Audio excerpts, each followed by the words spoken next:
انسان کی زندگی میں جو چیزیں اسے بہت زیادہ نقصان دیتی ہیں اور بہت پیچھے چھوڑ دیتی ہیں، دنیاوی معاملات سے لے کر روحانی، اخلاقی، قلبی اور قرب الہی کے معاملات تک کو جو چیزیں نقصان پہنچاتی ہیں، ان میں ایک بڑی چیز غفلت ہے۔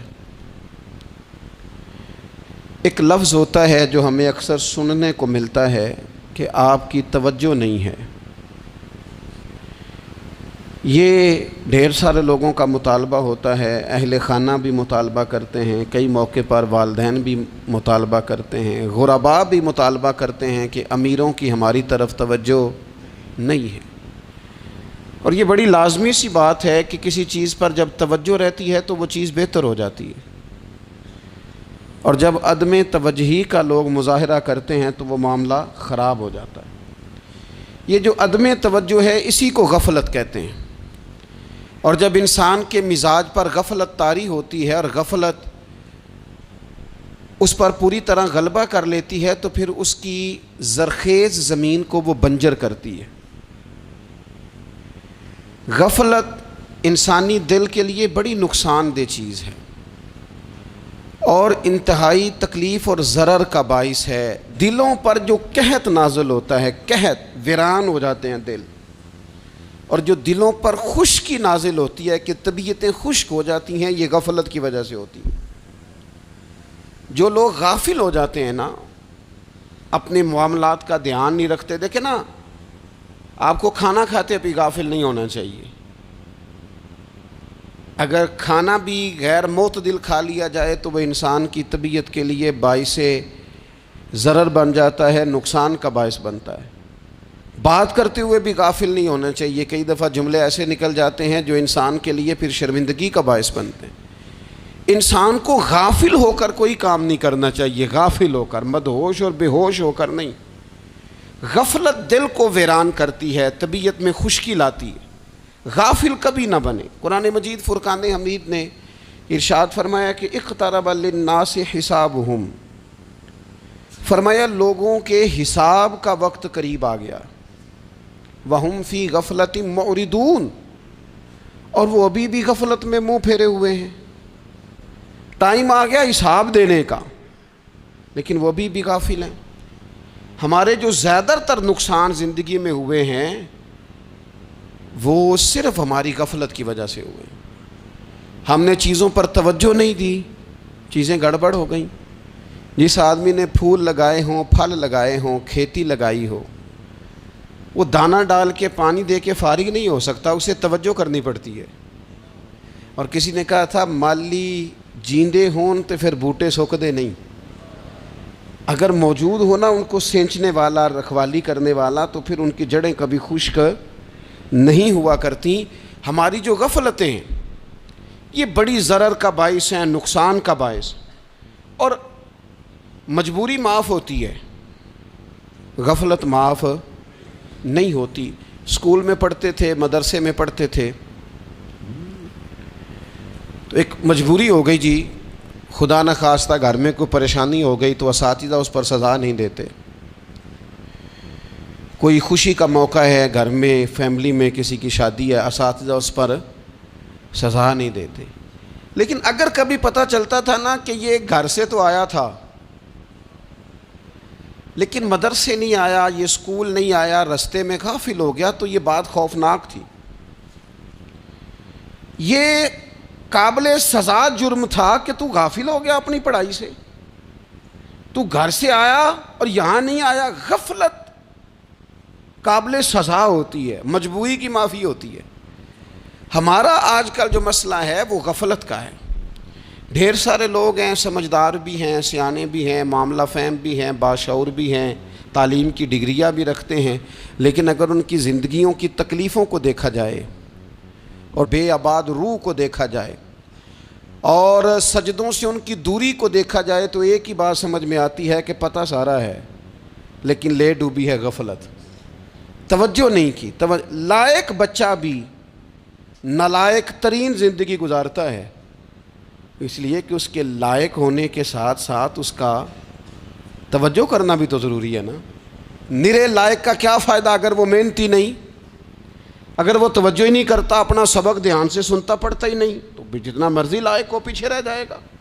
اور کئی نالائق ہوتے ہیں، رٹا لگا کے پاس ہوتے ہیں، پر چلو رٹا تو لگاتے ہیں نا، محنت تو کرتے ہیں نا، جد و جہد تو کرتے ہیں۔ کئی نالائق جد و جہد کے باعث آگے گزر جاتے ہیں، اور کوئی اسی چکر میں رہ جاتے ہیں، میں بڑا لائق ہوں، کل پڑھ لوں گا، پرسوں پڑھ لوں گا، ہفتہ تیاری کر کے پاس ہو جاؤں گا۔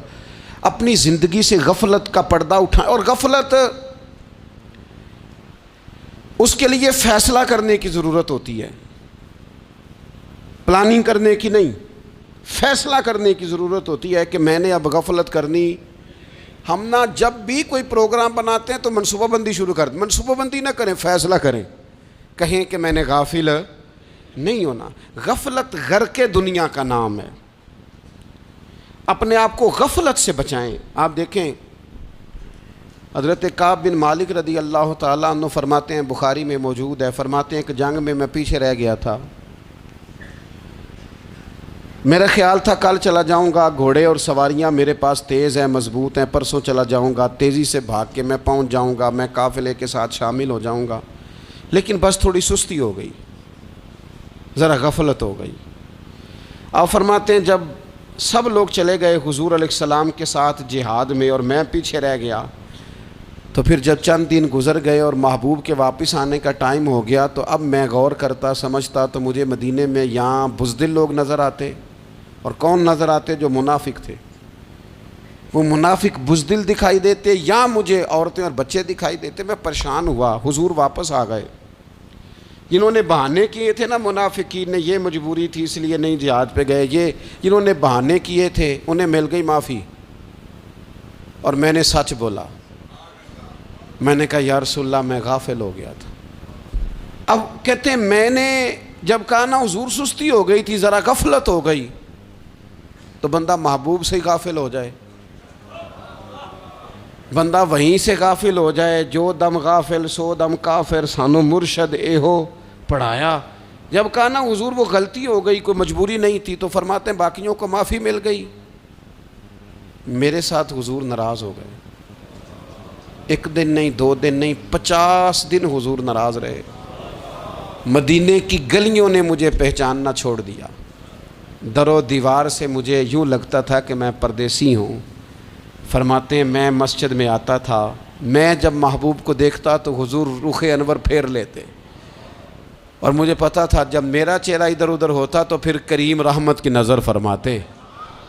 فرماتے ہیں 50 دن مسلسل، پھر مجھے حکم ہوا کہ بیوی بھی بھیج دو، میکے بچے بھی بھیج دو، ننہال یعنی تنہا رہ جاؤ۔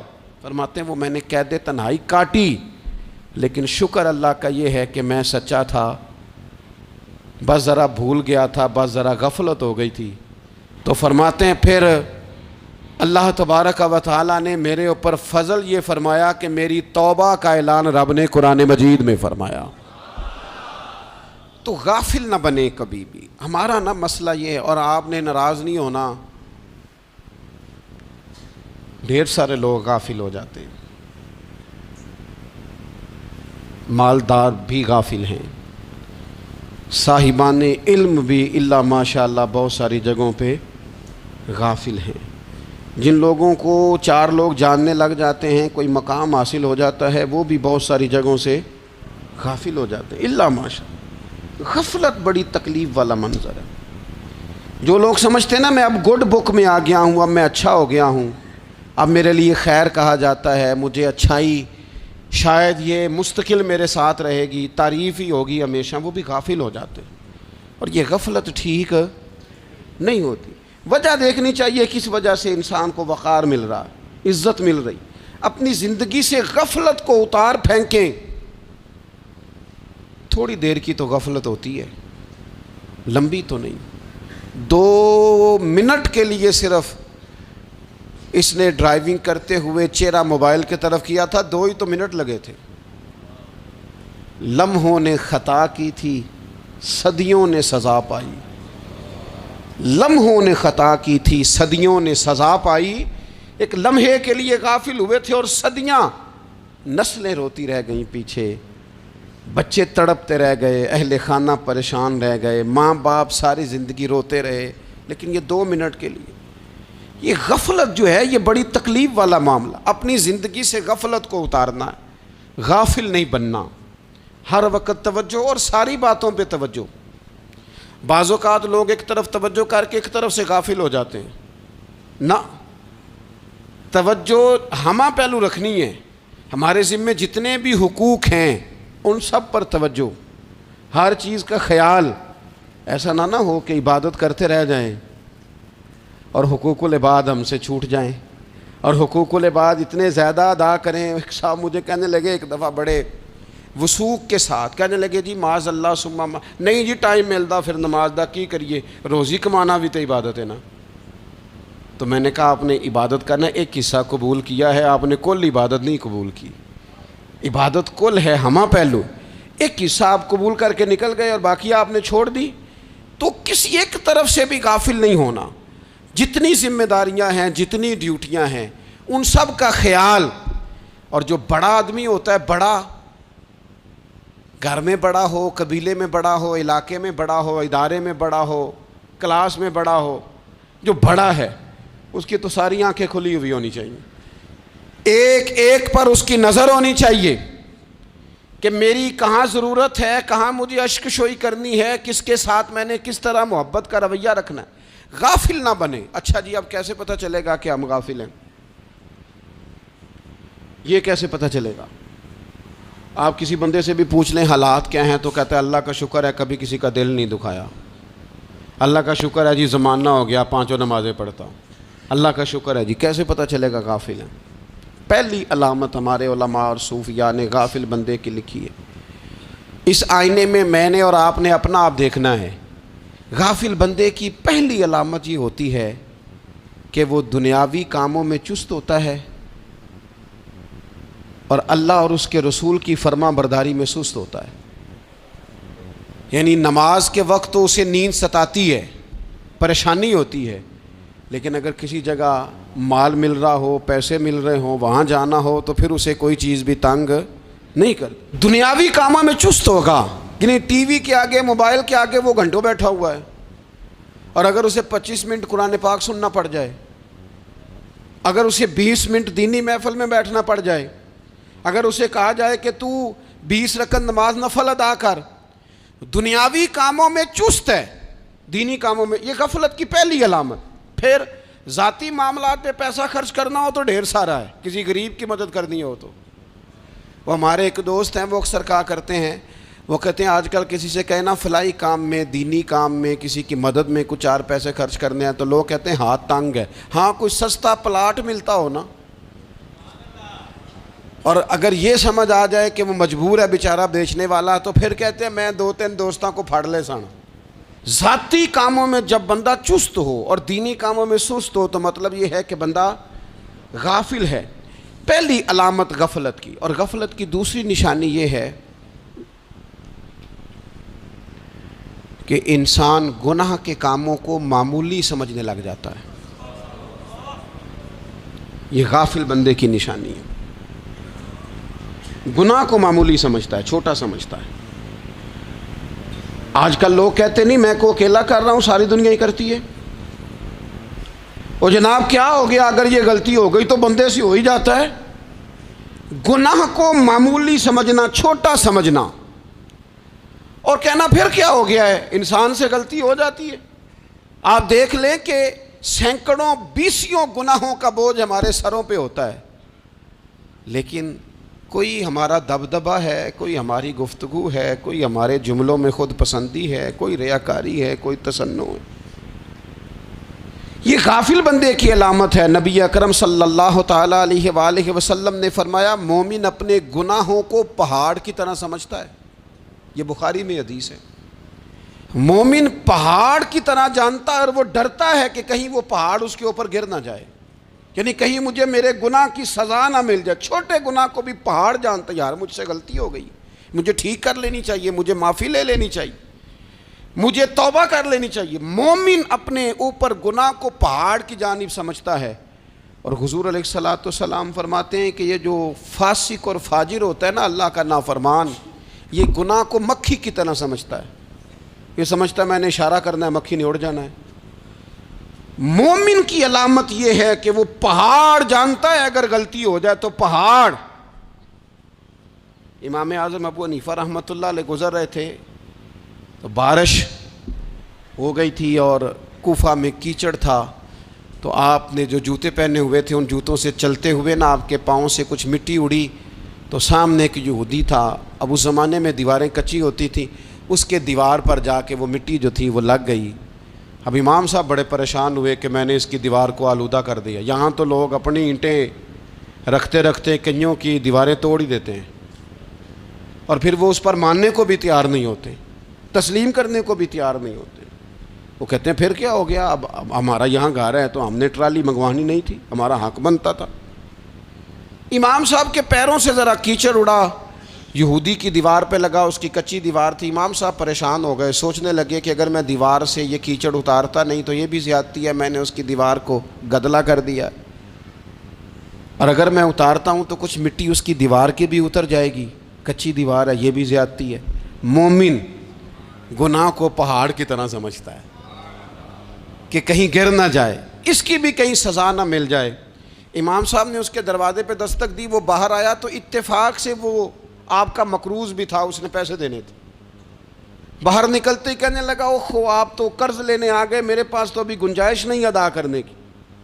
تو امام صاحب کہنے لگے تو قرض چھوڑ، وہ میں نے معاف کیا، میرے سے غلطی ہو گئی ہے، میں آ رہا تھا، لکڑی کے جوتے اس زمانے میں کھڑاؤں لوگوں نے پہنے ہوتے تھے، کہا وہ میرے پیروں سے ذرا کیچڑ اڑا ہے، تیری دیوار پہ لگ گیا ہے۔ اب میں بڑی دیر سے کھڑا سوچ رہا ہوں کہ اگر میں تیری دیوار صاف نہ کروں تو میں نے یہ میلی کر دی، گدلی کر دی، یہ بھی بات درست نہیں ہے، زیادتی، اور اگر میں اسے صاف کرتا ہوں کچی دیوار سے کچھ مٹی اتر جائے گی تو یہ بھی زیادتی ہے، اب تو بتا میں کیا کروں۔ تو بے موسمہ پھل تھا نا یہ، تو بے موسمہ پھل دیکھ کے بندہ حیران ہو جاتا ہے، جو باتیں روٹین میں نہ ہو رہی ہوں وہ ذرا انوکھی لگتی ہے، بندہ حیران ہو گیا، غور سے امام صاحب کا چہرہ دیکھنے لگا، غور سے چہرہ دیکھنے لگا، اور پھر تھوڑی دیر سوچنے کے بعد کہنے لگا حضور پہلے میں نے دین اسلام کے بارے میں پڑھا اور سنا تھا، آج میں نے دین دیکھا ہے۔ پہلے میں نے سنا تھا کہ دین اسلام اس طرح کا ہے، آج میں نے دین ہم نہ پوری دنیا کے کافروں کو دین سنانا چاہتے ہیں، دکھانا نہیں چاہتے، ہم نیک نظر آنا چاہتے ہیں، نیک بننا نہیں چاہتے، ہم نیک نظر آنا چاہتے۔ نتیجہ کیا نکلتا ہے کہ کچھ عرصے کے بعد پتہ چل جاتا ہے بندہ کس لیول کا نیک ہے، کیا معیار ہے اس کی نیکیوں کا۔ کہنے لگا حضور پہلے میں نے دین سنا تھا، آج دیکھا ہے۔ آپ وہ مٹی کی دیوار پر جو کیچڑ لگ گیا ہے، دیوار کو بعد میں صاف کیجئے گا، پہلے کلمہ پڑھائیں تاکہ میرے اندر کا کفر صاف ہو جائے، مجھے مسلمان کر دیں۔ تو غافل آدمی جو ہوتا ہے نا، وہ پھر تیسری بات، جب بندہ بہت زیادہ غافل ہو جاتا ہے پھر اعلانیہ گناہ کرنے لگتا ہے۔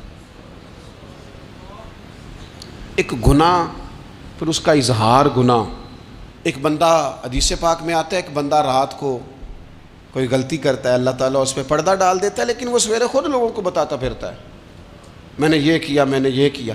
جب آپ اظہار گناہ کرتے ہیں نا تو سامنے والا بھی دلیر ہوتا ہے، کہتا ہے اس نے کیا میں کر لوں گا تو پھر کیا ہوا۔ ہمارے علماء نے لکھا ہے کسی کی نماز قضا ہو جائے تو کسی کو بتائے نہ، قضا پڑھ ڈالے، اس کا جگہ جگہ ذکر نہ کرے۔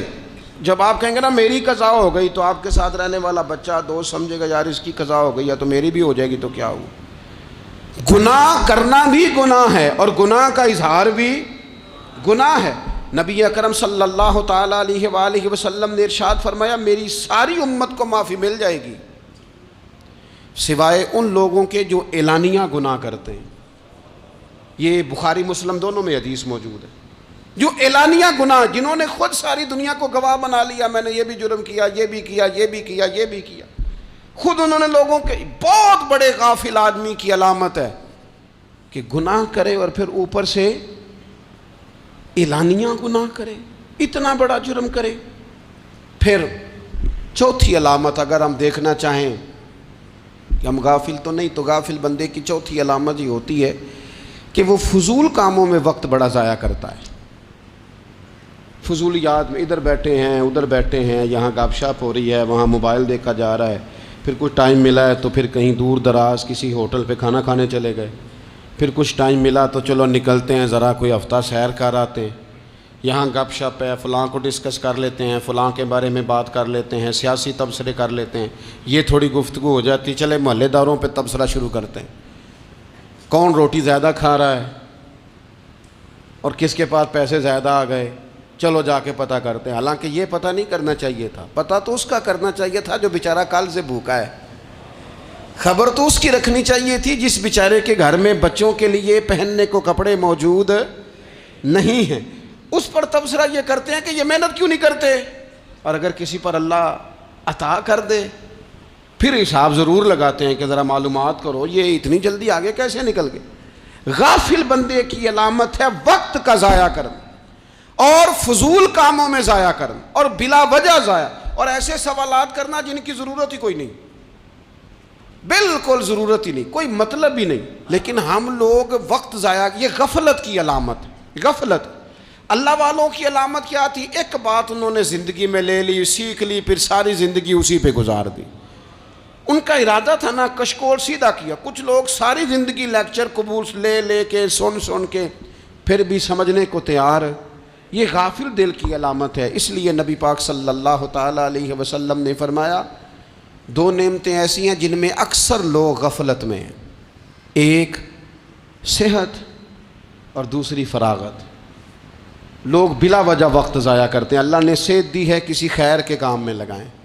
اگر آپ کے پاس فارغ وقت ہے تو قرآن پاک کو یاد کریں, ترجمہ اور تفسیر سے پڑھیں, محبوب پاک علیہ السلام کی احادیث کو یاد کریں, اللہ والوں کی باتیں سنیں.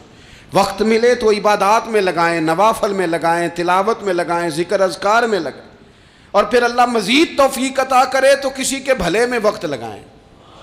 گلی سے کوئی کانٹا اٹھائیں, کوئی روڑا اٹھائیں, کوئی کسی کی مدد کریں. لیکن یہ غافل ہونے کی علامت ہے کہ اپنے وقت کو ضائع کرنا. اور پھر اسی طرح غفلت کی پانچویں علامت یہ ہے کہ اگر بندے کو دنیا سے پورا پیار ہو جائے, یعنی شب قدر میں بھی آ کے کہتا ہے یا اللہ کبھی پیسے دے دینا, شب برات والے دن بھی کہتا ہے کہ مالک اگر کبھی کوئی ایسا سبب لگ جائے نا, یعنی بیت اللہ شریف کے سامنے کھڑے ہو کے بھی اگر اس نے مال ہی مانگنا ہے وہاں بھی اس نے یہی سوال کرنا ہے, حب دنیا اتنی غالب آ جائے. تو یہ غافل ہونے کی علامت. دنیا ضرورت ہے, مقصد نہیں ہے. دنیا کی حاجت ہے, مقصد نہیں ہے. یہ مقصود نہیں. اور جب لوگ فقط دنیا کے مال کو, دولت کو, نبی پاک علیہ السلام نے فرمایا وہ لعنتی ہے جو درہم اور دینار کا بندہ بن گیا ہے, پیسوں کا بندہ بن گیا ہے. مل جائے تو خوش ہوتا ہے, نہ ملے تو تکلیف میں آ جاتا ہے. یہ غافل بندے کی علامت. مومن تو وہ ہوتا ہے کہ دولت رزق حلال ضرور کماتا ہے تاکہ کسی کے آگے ہاتھ نہ پھیلانا پڑے, کوشش ضرور کرتا ہے, پر دنیا کو جیب میں جگہ دیتا ہے, دل میں نہیں دیتا. اس کی جگہ جہاں ہے اسے وہاں رکھتا ہے, اسے دل میں جگہ. دل تو ایک ہے, اس میں رب و رسول کو بسائیں گے یا کسی اور کو بسائیں گے. تو حب دنیا یہ غافل ہونے کی بہت بڑی علامت ہے.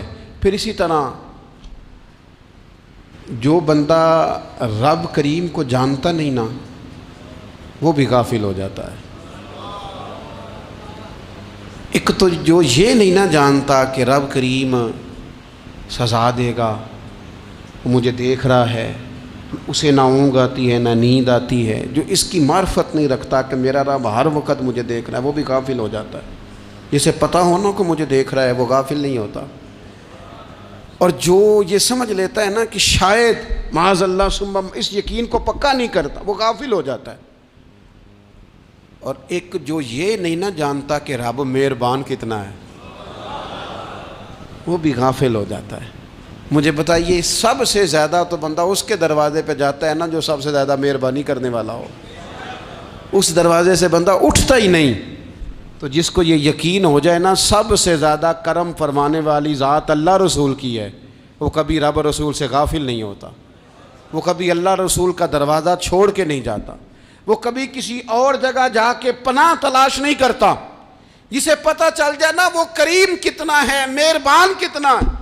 ملا رومی رحمت اللہ علیہ فرماتے ہیں بہت بڑا مجرم تھا ایک بندہ، بہت بڑا گناہگار تھا، بت کو پوجتا تھا، تھک گیا ساری رات بت کے سامنے کھڑا تھا، معاذ اللہ یا صنم یا صنم یا صنم کہتے، تھک گیا، نیند آ گئی، اونگ آ گئی۔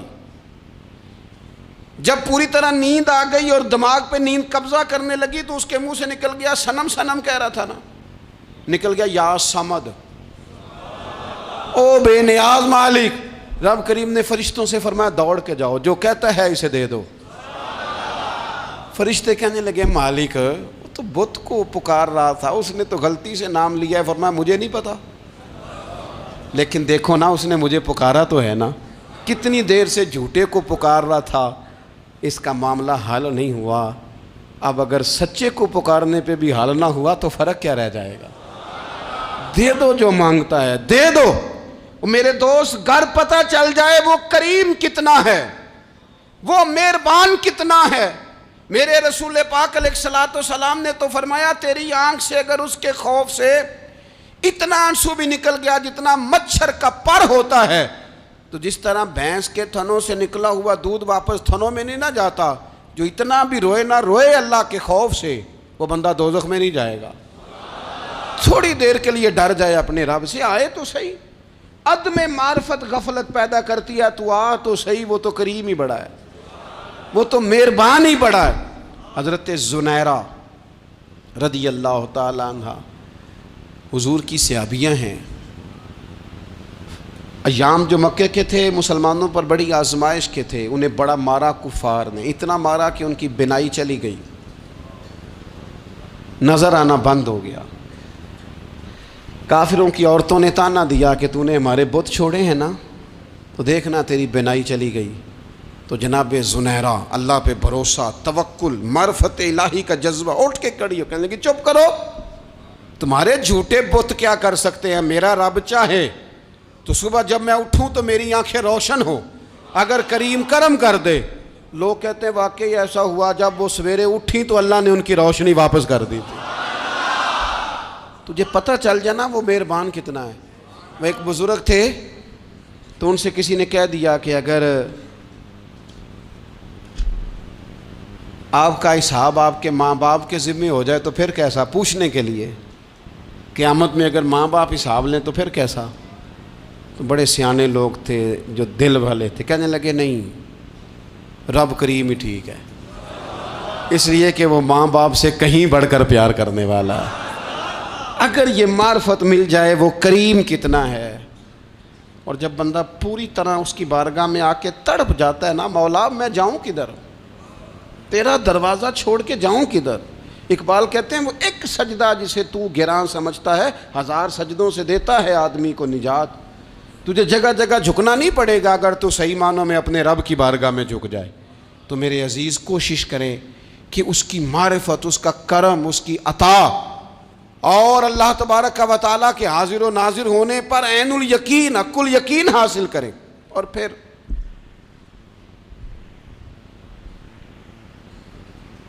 آٹھویں بات یہ ہے کہ غافل لوگوں کی صحبت بھی بندے کو غافل کر دیتی ہے۔ غافلوں کی صحبت میں نہ بیٹھیں، ان کی صحبت میں بیٹھیں جن کے پاس بیٹھنے سے دل میں رب رسول کی محبت پیدا ہوتی ہے۔ غافلوں سے بچیں۔ چنگیاں دے لڑ لگی ساں تے چولی چ پھل پئے، تے جدوں میں پیڑیاں دے سنگ رل گئی تے میرے اگلے بھی ڈل گئے۔ برے آدمی کی صحبت بندے کو غافل کر دیتی۔ غافلوں کی صحبت میں کبھی نہ بیٹھیں، کبھی نہیں۔ غافل آدمی آپ کو غافل کر دے گا۔ میرے نبی پاک علیہ الصلوۃ والسلام نے فرمایا انسان اپنے دوست کے مذہب پر ہوتا ہے۔ یہ بہت بڑے لفظ ہیں۔ فرمایا المرء علی دین خلیلہ، انسان اپنے دوست کے مذہب پر ہوتا ہے۔ تو دیکھ تو نے دوست کس کو بنایا ہے، جو تیرے دوست کا مذہب ہوگا وہی تیرا ہو جائے گا۔ ہم نے دوست بنایا نا غوث پاک جیلانی کو، ہم نے یاری لگائی ہے نا داتا علی اجمیری سے، ہماری نسبت ہے نا معین الدین اجمیری سے، ہمارا تعلق ہے نا بہاؤالدین زکریہ ملتانی سے، ہمارا رشتہ ہے نا حضرت مجدد الفسانی سے، ہم ماننے والے ہیں نا اعلیٰ حضرت بریلوی کے، ہمارا تعلق ہے کبھی جماعت علی سے کبھی مہر علی سے، ہمارا ان سے تعلق ہے تو صبح شام ہماری زبان پہ رہتا ہے بالغ العلا بکمالہ کشف الدجی بجمالہ حسنت جمیع خصالہ صلو علیہ وآلہ۔ ان سے تعلق جڑا ہے نا تو کئی دفعہ تنہائیاں تڑپا دیتی ہیں اور تڑپ کے کہتے ہیں آج سکھ متران دی ودھیری ہے، آج سکھ متران دی، سکھ کہتے ہیں اڈیق کو، متر کہتے ہیں محبوب کو، اج سکھ متران دی ودھیری ہے، اے کیوں دلڑی اداس گھنیری ہے، لوں لوں وچ شوق چنگیری ہے، اج نینا لائیاں کیوں جھڑیاں، سبحان اللہ سبحان اللہ سبحان اللہ۔ پہلے کہتے ہیں سکھ متران دی ودھیری ہے یعنی اداس ہوں، پھر حضور کے جلووں پہ نظر کرتے ہیں، کہتے ہیں سبحان اللہ سبحان اللہ، ماں اجمل کا ماں احسن کا ماں اکمل کا، اور پھر فوراً کہنے لگے او کتھے مہر علی، او کتھے مہر علی، کتھے مہر علی تے کتھے تیری سنا، اب ویکھو مشتاق اکھیں کتھے جاڑیاں، بلغ العلا بے کمال کشف الدجی بے، اور میرے اعلیٰ حضرت کہنے لگے سرور کہوں کہ مالک و مولا کہوں تو، باغ خلیل کا گلے زیبا کہوں تجھے، تیرے تو وصف عیب تناہی سے ہیں بری، حیران ہوں میرے شاہ میں کیا کیا کہوں تجھے۔ غافل آدمی کی علامت ہے برے لوگوں کی صحبت میں، خبردار ان کے پاس نہ بیٹھنا جن کے پاس بیٹھنے سے تمہارے دلوں میں اولیاء اللہ اللہ کے بندوں کی عداوت پیدا ہو، خبردار خبردار ان کے پاس نہ بیٹھنا جن کے پاس بیٹھنے سے تمہارے دلوں میں حضور کی اولاد پاک کے بارے میں شک پیدا ہو، خبردار اس شخص کے پاس نہ بیٹھنا جو امام حسین ابن علی کے بارے میں کوئی کمزور بات کرتا ہو، بچنا، خبردار اس سے بچنا جو حضور کے صحابہ کے بارے میں بات کرے، بچنا بچنا اس سے، جو سیدنا ابو بکر صدیق کے بارے میں کوئی، دیکھو کیا مقدر ہیں صدیق و فاروق کے، جن کے گھر ہی رحمتوں کے خزینے میں، بھلا کیا کہا نبی پاک، حضور نے فرمایا میرے اوپر جس نے نیکی کی تھی بدلہ دے دیا ہے، یہ جو میرے ابو بکر صدیق ہے نا، ان کو میں اللہ کی بارگاہ میں لے جاؤں گا، کہوں گا مالک تو ہی بدلہ عطا فرما۔ ایک ہاتھ میں جناب صدیق کا ہاتھ پکڑا، ایک میں حضرت عمر کا ہاتھ پکڑا، اور حضور مسجد نبوی سے باہر آ رہے ہیں، دیکھنے والے کی زبان سے بے ساختہ سبحان اللہ نکل گیا، کیا شان ہے کیا مقدر ہے۔ تو حضور علیہ السلام رک گئے اور روک کے فرمایا تو حیران ہو رہا ہے نا، تو حیران ہو رہا ہے نا کہ میں نے ایک ہاتھ میں ابو بکر کو پکڑا ہے، ایک میں عمر کو پکڑا ہے، فرمایا قیامت میں جب میری قبر کھلے گی تو میں اسی طرح قبر سے نکلوں گا، اس طرح میدان محشر میں میں آؤں گا۔ خبردار حضور کے وفاداروں کے وفادار رہنا، ان کے وفادار رہنا، ان کے وفادار رہنا۔ بڑا عجیب دور آیا ہے، ہم نے یہ دور دیکھا ہے کہ لوگ حضور کے صحابہ کے بارے میں بھی بات کریں گے، اب نبی پاک کی اولاد پاک کے بارے کو بھی ڈسکس کیا جائے گا۔ اپنا منہ تو دیکھ، اپنی حیثیت دیکھ، اور پھر وہ بندے دیکھ جن کو اللہ نے چن کے اپنے محبوب کی غلامی کے لیے حضور کے قریب بٹھایا ہے۔ تو بچنا ایسے لوگوں سے، پرہیز کرنا، خبردار عقیدہ ستھرا رکھنا، عقیدہ ستھرا رکھنا، صاف رہنا، پاکیزہ رہنا، غافلوں کی صحبت سے بچنا۔ بڑا ڈرتے ہیں اللہ سے، دعائیں مانگتے ہیں یا اللہ نسلوں میں بھی وہی بندے پیدا فرما جو عقیدے پکے رکھنے والے ہیں، وہ بندے پیدا فرما ہماری نسلوں میں۔ ایک وہ بندہ بھی غافل ہو جاتا ہے جو امیدیں لمبی ہی لگا لیتا ہے، جن کے منصوبوں میں دولت بھی ہوتی ہے، گھر بھی ہوتا ہے، اولاد کا بڑا ہونا بھی ہوتا ہے، پوتے پوتیاں نواسے نواسیاں دیکھنا بھی ہوتا ہے، یہاں بھی گھر وہاں بھی گھر، یہ سیر، یہ سارا کچھ ہوتا ہے، لیکن رب کی بارگاہ میں پیش ہونا جن کے پیش نظر نہیں ہوتا۔ لمبی امیدیں۔ حضرت مولا علی شیر خدا فرمایا کرتے تھے، میں تم پر دو باتوں کا خوف کھاتا ہوں، جو ڈر آتا ہے، ایک یہ کہ تم خواہش کی پیروی کرو گے، جو نفس کی خواہش ہوگی اس کے پیچھے لگ جاؤ گے، اور ایک کہ تم لمبی لمبی امیدیں باندھو گے، اتنے سال جینا ہے، اتنے 100 سال جینا، یہ کرنا ہے، وہ کرنا ہے۔ منصوبہ بندی کریں مستقبل کے لیے، وہ بری نہیں، لیکن تیاری رکھیں، تیاری رکھیں، اس بات کا بھی خیال رکھیں کہ اللہ کی بارگاہ میں حاضر ہونا۔ یہ غفلت کی چیزیں ہیں جو بندے کو غافل کر دیتی ہیں۔ جو لوگ اللہ کا ذکر نہیں کرتے وہ بھی غافل ہو جاتے ہیں، اور جو فضول باتیں زیادہ کرتے ہیں نا، ہنستے زیادہ ہیں۔ فَلْيَضْحَكُوا قَلِيلًا وَلْيَبْكُوا كَثِيرًا۔ قرآن کہتا ہے زیادہ رویا کرو، کم ہنسا کرو۔ نبی پاک علیہ الصلوۃ والسلام سے پوچھا تھا حضرت عقبہ بن عامر نے کہ یا رسول اللہ نجات کس چیز میں ہے؟ تو نبی پاک علیہ الصلوۃ والسلام نے فرمایا ایک تو اپنی زبان قابو میں رکھو، دوسرا فرمایا اپنے گھر میں ٹھہرے رہو، تمہارا گھر تمہارے لیے کافی ہو، فضول نہ نکلو گھر سے، اور تیسرا فرمایا اپنی خطاؤں پہ رویا کرو۔ کثرت کلام اور فضول کلام اور بلا وجہ یہ بندے کو غافل کرتا ہے، دل کو سخت کرتا ہے۔ یہ چند چیزیں ہیں جو انسان کو غفلت میں ڈالتی ہیں۔ اپنے آپ کو ان چیزوں سے بچائیں اور غفلت کو توڑیں۔ آپ کے ذمے، میرے ذمے جو حقوق العباد ہیں ان کا پتہ کریں، جو اللہ رسول کے حقوق ہیں ان کی خبر دیکھیں، ہماری جو ذمہ داریاں ہیں ہم کس طرح انجام دے رہے ہیں اس پر توجہ کریں، اپنے معاملات کو ٹھیک کریں۔ ہم انسان ہیں، کوتاہیاں تو رہ جائیں گی، لیکن جب کوشش کریں گے تو پھر رب تعالیٰ مدد بھی فرمائے گا۔ ایک بات اور کرنی ہے، ایک تو میں نے عرض کیا غفلت کو توڑنا، ایک دوسری بات قرآن مجید کا ایک سبق اور، جب غفلت توڑنی ہے تو پھر لازمی طور پر ایک کام کرنا پڑے گا۔ میں نے یہ عرض کیا تھا کہ پلاننگ نہیں کرنی، فیصلہ کرنا ہے۔ تو فیصلہ کرنا ہے تو کرنا کیا ہے؟ پھر قرآن حکیم نے سورہ بقرہ میں کہا فاستبقوا الخیرات، یعنی تم نیکیوں کی طرف دوڑو، جلدی جلدی نیکیاں کرو، فٹافٹ، دیر نہ کرو۔ فٹافٹ سے مراد یہ نہیں کہ نیکی جلدی جلدی کر جاؤ، یعنی ٹال مٹول نہ کرو خیر کے کام میں، کل کریں گے، پرسوں کریں گے، عمرہ کر رہے ہیں پھر نیکی ہیں، حج کر رہے ہیں پھر نیکی ہیں، بچے بیال ہوں پھر میں نیک ہوں، یہ تھوڑا سا یہ کام ٹال مٹ، فاستبقوا الخیرات، نیکیوں کی طرف دوڑو، جلدی کرو، بھاگو۔ نبی پاک صلی اللہ تعالیٰ علیہ وسلم نے فرمایا 5 چیزوں سے پہلے غنیمت جانو۔ حضور علیہ الصلوۃ والسلام فرمانے لگے ایک تو تم جوانی کو نہ بڑھاپا آنے سے پہلے پہلے غنیمت سمجھ لو۔ نبی کریم صلی اللہ تعالیٰ علیہ وآلہ وسلم ارشاد فرمانے لگے کہ اپنی صحت کو غنیمت جان لو، بیماری آنے سے پہلے پہلے۔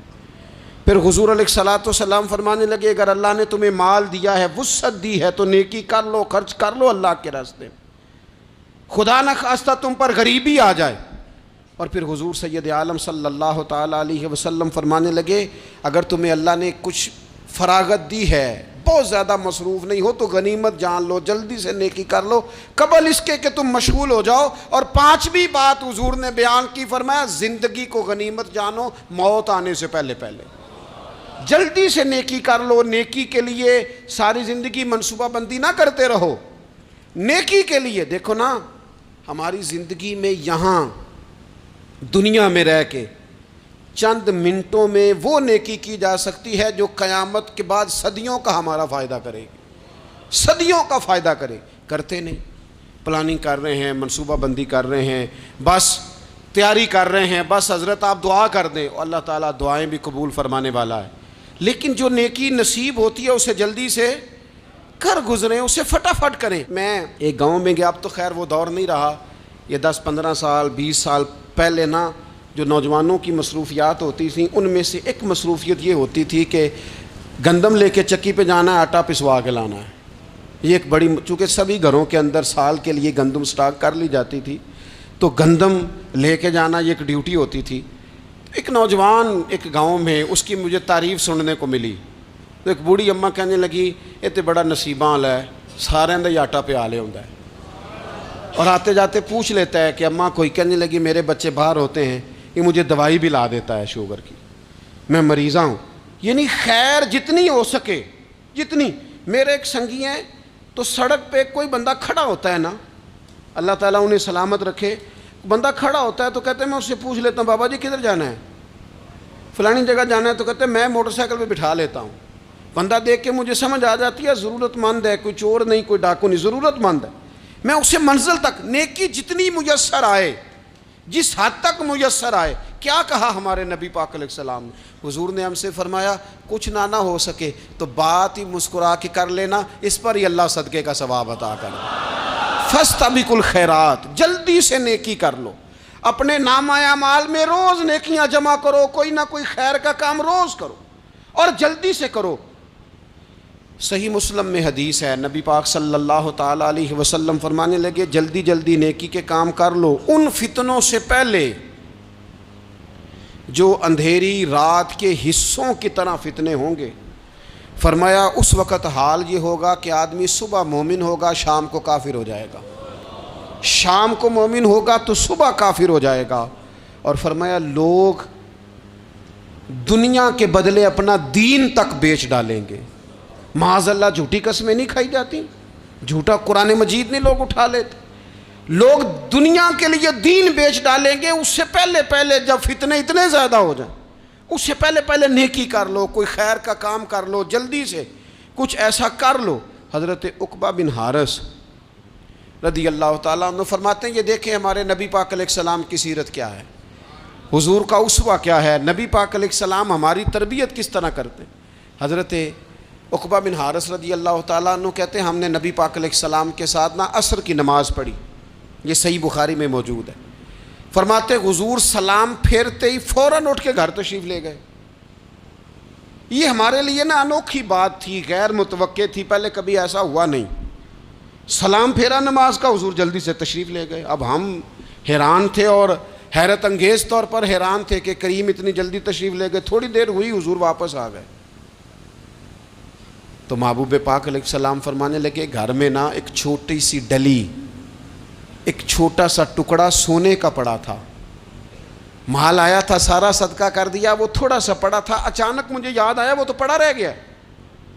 تو حضور فرمانے لگے میں نے کہا کہیں ایسا نہ ہو جائے کہ ساری رات گزر جائے اور میرے گھر میں پڑا ہی رہ جائے، میں جلدی سے جا کے اسے خیرات کر دوں۔ میں نے خیرات کیا پھر میں واپس آ گیا ہوں۔ جلدی سے نیکی، جلدی سے نیکی کر لی جائے۔ ہم بڑا انتظار کر رہے ہیں، بڑا لمبا ہمارا پروگرام ہے، ہمارے پاس ٹائم ہی بڑا ہے، کسی نے کان میں کہہ دیا ہے تیرے پاس بڑا وقت ہے، ابھی تو بڑی عمر پڑی ہے، ابھی تو جناب او میرے بھائی یہ لوگوں کے کہنے کی باتیں ہیں، پھر پتہ ہی نہیں چلتا حالات کس طرح کے ہو جاتے ہیں اور کیا معاملات انسان کے ساتھ درپیش ہوتے ہیں۔ جتنی خیر میسر آئے، جتنا بھلا میسر آئے، جتنی انسان کو توفیق ملے۔ میں نے بزرگوں کو دیکھا، اپنے اصحاب کو، پہلے وہ خدام سے کہتے کہ میں سونے لگا ہوں اور پابند کرتے لوگوں کو کہ فلاں وقت، بزرگوں کو میں نے دیکھا اپنے، وہ پابند کرتے لوگوں کو کہ فلاں وقت میں موجود ہوں گا آنا، خود پابند فرماتے، اور پھر جب بیدار ہوتے تو سب سے پہلے خدام کو بلا کے پوچھتے کوئی مہمان تو نہیں آیا؟ اور جناب آپ نے خود ہی تو پابند فرمایا فلاں دن آنا۔ کہنے لگے چل یار اگر کوئی آیا تو مجھے ملا لو، میری ملاقات کرا لو۔ کیوں؟ اس لیے کہ دور سے آیا ہے، مجھ سے ملنے آیا ہے، کوئی خیر کی بات سیکھنے آیا، چلو میرے نامہ اعمال میں کو نیکی جائے گی، کچھ نہ کچھ خیر جمع کر لی جائے، کچھ نہ کچھ ڈیوٹی کر لی جائے، کچھ کام کریں اور جلدی سے کریں۔ حضرت جابر ابن عبداللہ انصاری رضی اللہ تعالیٰ عنہ بیان کرتے ہیں، یہ بھی بخاری میں موجود ہے، کہتے ہیں ایک صحابی نبی پاک علیہ السلام کی بارگاہ میں حاضر ہوئے غزوہ احد کے موقع پر، اور حال ان کا یہ تھا کہ وہ کھجور کھا رہے تھے اور کھجور انہوں نے منہ میں رکھی ہوئی تھی۔ حضور کی بارگاہ میں حاضر ہوئے اور عرض کرنے لگے یا رسول اللہ صلی اللہ تعالیٰ علیہ وسلم اگر میں شہید کر دیا جاؤں تو کہاں جاؤں گا؟ حضور فرمانے لگے جنت میں۔ تو کہتے ہیں انہوں نے جو کھجور منہ کے اندر تھی وہ انہوں نے نگلی نہیں، اندر نہیں لے گئے، اس کو باہر نکالا اور دوڑ کے آگے بڑھے اور جنگ کرنی شروع کر دی۔ اور لڑتے لڑتے شہید ہو گئے۔ کیا سبق دیا انہوں نے؟ سبق یہ دیا کہ نیکی کرنے میں اتنی دیر بھی نہیں کرنی جتنی کھجور کھانے میں دیر لگتی ہے۔ جلدی سے نیکی کرنی ہے، فٹافٹ نیکی کرنی، اس کے اندر ٹال مٹول نہیں کرنا۔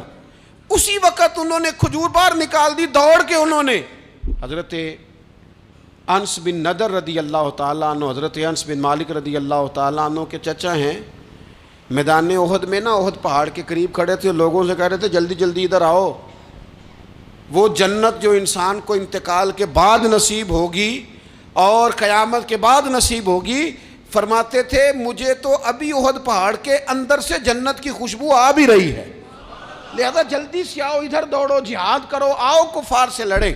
تو نیکی میں دیر نہیں کرنی، جو نیکی میسر آتی ہے، جس کو میسر، ماں باپ میسر ہیں تو خدمت کر لیں، اہل خانہ ہیں تو حسن سلوک کر لیں، اللہ نے اولاد دی ہے تو اچھی تربیت کر لیں، دوست ہیں تو خیر خواہی کر لیں، اگر آپ کو اللہ رمضان عطا کرتا ہے تو زیادہ سے زیادہ اس کی عبادت کر لیں، اگر نظر ٹھیک ہے تو تلاوت زیادہ سے زیادہ کر لیں، زبان چلتی ہے تو رج رج کے مدینے والے محبوب پہ درود و سلام پڑھ لیں، اللہ تعالیٰ کا ذکر کر لیں، جلدی سے خیر جمع کریں، اپنے وقت کو ضائع نہ کریں۔ یہ آج کا سبق ہے کہ ایک تو ہم نے فیصلہ کرنا ہے کہ بس غفلت نہیں، اب غفلت، اب انشاءاللہ اللہ اللہ کرنی ہے، اب کوئی خیر کا کام کرنا ہے۔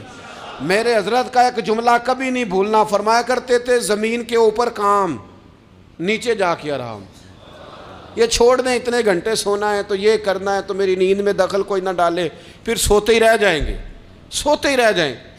زمین کے اوپر کام اور نیچے جا کے جاگنا ہے، جاگ لے افلاک کے سائے تلے، پھر حشر تک سوتا رہے گا خاک کے سائے تلے۔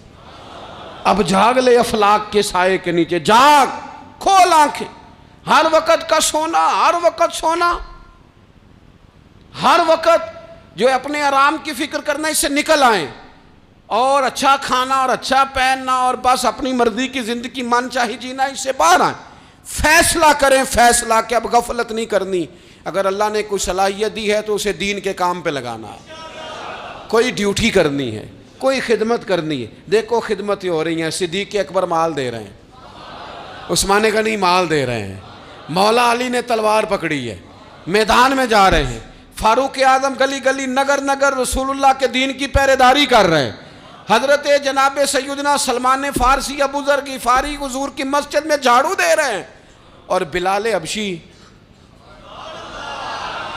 وہ نبی پاک کی مسجد میں اذان پڑھتے پڑھتے رب نے اتنا عروج فرمایا کہ کعبے کی چھت پہ کھڑے ہو کے بھی اذان پڑھنی شروع، انہوں نے اذان دے دی۔ تو کوئی کام کرنا ہے، غفلت کو توڑنا ہے اور نیکی کرنی ہے، ذرا جلدی جلدی خیر کا کام کرنا ہے، نہیں ایسے نہیں، فٹافٹ۔ کیسے جی؟ فٹافٹ، تو فٹافٹ کام کریں خیر کا، جلدی جلدی۔ تو یہ خیر کا کام فٹافٹ، جلدی جلدی اور بڑی جلدی اور دوڑ دھوپ کے، اور جب آپ کرتے جائیں گے نا تو پھر اللہ تعالیٰ مواقع بناتا جائے گا۔ آپ سے میری اپیل ہے، بالخصوص میرے ساتھ جو وابستہ سنگی ہیں، جو پیار کرنے والے ہیں، دو باتیں آج آپ نے لے کے جانی ہیں گھر، یہی لنگر ہے، یہی آپ کے لیے دعا ہے، یہی ہمارے بزرگوں کا فیض ہے، یہی نصیحت ہے کہ آپ نے دو باتیں لے کے جانی ہیں۔ غفلت توڑ دینی ہے، فیصلہ کرنا ہے کہ آج کے بعد غافل نہیں ہونا، اور دوسری یہ بات لے کے جانی ہے کہ نیکی جلدی جلدی، فٹافٹ فیصلہ، فٹافٹ نیکی، ایک کر کے پھر انشاءاللہ دوسری کر کے پھر انشاءاللہ تیسری کر کے پھر انشاءاللہ